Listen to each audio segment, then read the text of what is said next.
What's up guys, welcome to a new video of Vlog Manga Review. So in this video we're going to cover chapters number 281, 282 and 283 because last week's I've been pretty busy, so let's do this.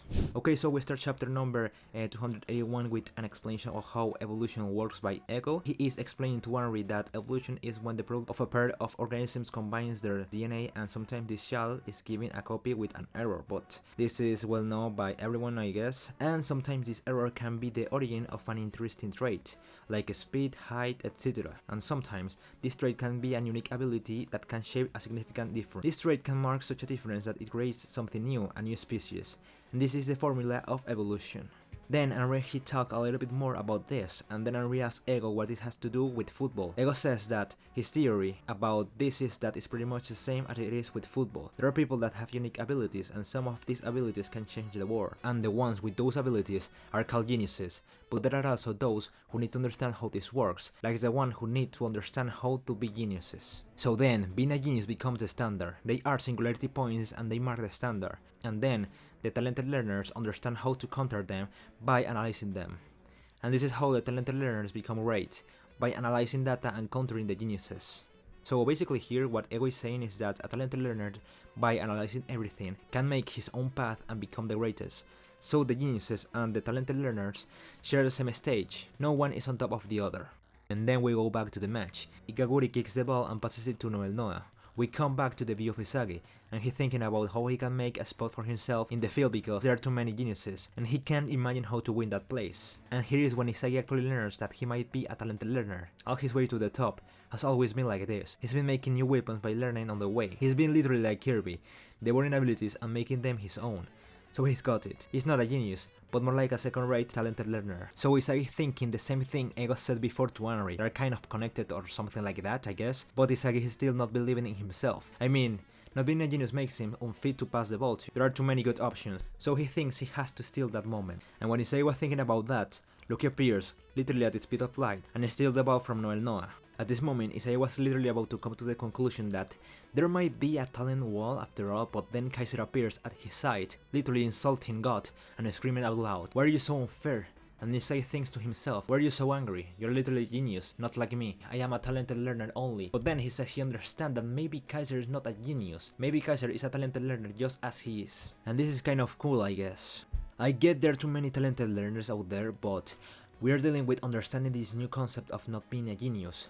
Right now, us as spectators, it feels like there might be a wall between talented learners, as I said, and true geniuses. But there are actually so many talented learners, like maybe Rin's brother Saitochi might be a talented learner too. Like, that would be pretty cool, but yeah, maybe we're going to see more about this new concept of talented learners. But yeah, this is where this chapter ends. Then on the following chapter number 282, we start the chapter as we left in the previous one, and we get to see Loki and Rin running toward the goal, basically because he intercepted that pass from Noah. Then we see the perspective of Isagi, who is concluding that Kaiser might not be a genius, he is a talented learner just like Isagi.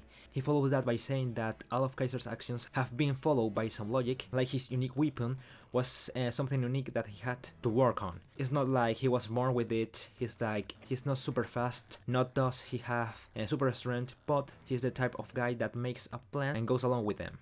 And this is the part of the chapter when Isagi finally understands the logic behind all of this. And that is what Ego said in the previous chapter. Both talented learners and geniuses are part of the same thing. There is no hierarchy behind it. Both talented learners and geniuses fight each other and inspire each other. But let's stop talking a bit about all of this because I'm getting a headache, okay? So we get back to the match. We see Loki trying to go to the goal, but both Raichi and Hiri are screaming as always, like both trying to stop Loki. But then Noah appears trying to stop him. Then we return to Isagi, who is now thinking about how Kaiser has been keeping up with the others, like, if he's a talented learner just as he is, how has he been able to keep up? Then he remembers the previous chapters when Kaiser dropped his ego so he could fight against others. Isagi thinks that he needs to do the same thing. He needs to drop out of his ego or fixations. His rivalry towards Rin, his malice towards Kaiser, his admiration for Noah, and then he remembers his fierce purpose or something like that, like the time he was crying in front of those kids when he lost in the first episode, and he's like, I just wanted to win. So right now I think he's going to be super cooperative with the others. Like, he's not going to care about his rivalry with Kaiser, for example. He's going to cooperate with him. I think that's my theory, guys. So we return to the action. Noah and Loki are trying to get the ball, but then Loki shoots the ball.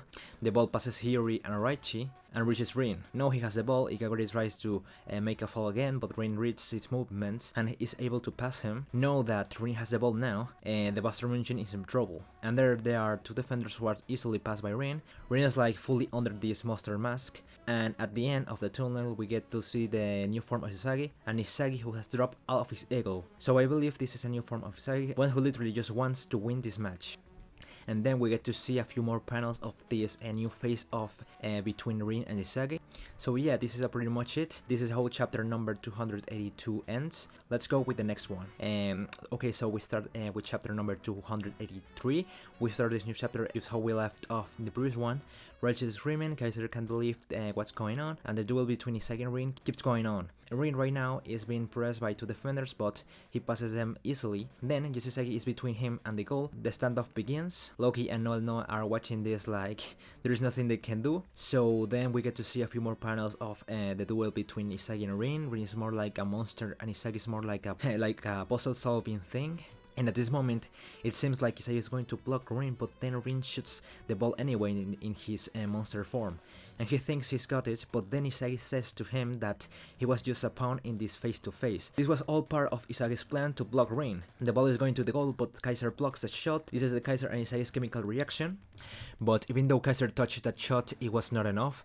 The ball is still going to the goal, but when everything seemed lost, Kekamaru appeared and deflected the ball, and this is how Buster Munchkin is able to keep up with the game until the next chapter. So yeah, that's it.